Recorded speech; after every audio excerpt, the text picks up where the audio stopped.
எங்கள் அந்த 2வது வருடம் அந்த கூட்டத்தோடு அந்த கள்ள உபதேசத்தின் கூட்டத்திலிருந்து கர்த்தர் எங்களை வெளியே கொண்டு வந்தார்.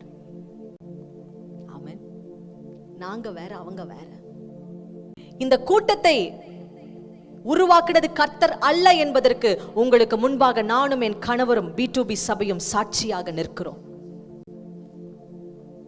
சபையாரே, உங்க ஊழியனை கர்த்தர் அந்த கூட்டத்திலிருந்து பிரித்தார் என்றால் இந்த கள்ள உபதேசத்தோடு நீங்களும் இணைய கூடாது.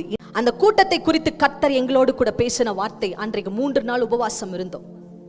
கர்த்தர் அன்றைக்கு ஒரு வார்த்தை கொடுத்தார் அந்த கூட்டத்தை குறித்து. அவர்களோ ஆதாமை போல் உடன்படிக்கையை மீறி அங்கே எனக்கு விரோதமாய் துரோகம் பண்ணினார்கள். ஆதாமை போல உடன்படிக்கையை மீறினார்கள். இன்னைக்கு நான் உங்களுக்கு சொல்லுகிறேன், இந்த மாதிரி ஆட்களோட தொடர்பு வைத்துக் கொள்ளாதீர்கள். They are the covenant breakers. உடன்படிக்கையை உடைத்த மனிதர்கள்.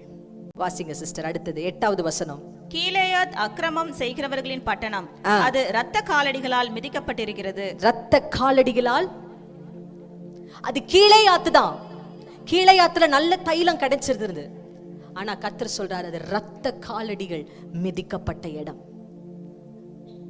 அடுத்தது வாசிங்க சிஸ்டர். பரிகாரரின் கூட்டங்கள் ஒருவருக்கு காத்திருக்கிறது போல சீகேமுக்கு போகிற வழியிலே கொலை செய்கிற ஆசாரியரின் கூட்டம் காத்திருக்கிறது. கொலை செய்கிற ஆசாரியனின் கூட்டம் என்று கர்த்தர் இந்த கூட்டத்தை குறித்து கர்த்தர் எங்களோடு பேசினார்.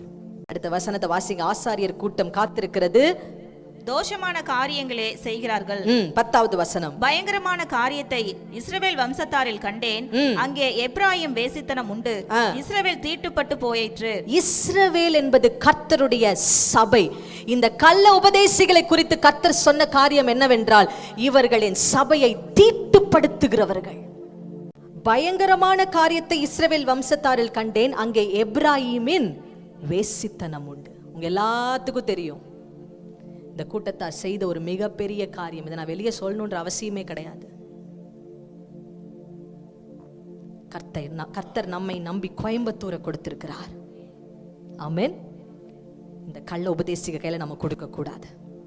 சொல்லுங்க, இயேசுவின் நாமத்தினால கள்ள உபதேசிகளிடமிருந்து இந்த பட்டணத்தை பாதுகாத்துக் கொள்ளுங்கப்பா. கள்ள உபதேசிகளின் கூட்டத்திலிருந்து இந்த பட்டணத்தை பாதுகாத்துக் கொள்ளுங்க ஏசப்பா. 11வது வசனம். யூதாவே, உனக்கு ஒரு அறுப்பு காலம் நியமிக்கப்பட்டிருக்கிறது. அவர்களுக்கு ஒரு அறுப்பு காலத்தை கர்த்தர் வைத்திருக்கிறார். அவர்கள் விதைக்காமல் அறுக்கிற ஒரு கூட்டம். ஜாக்கிரதையா இருங்க.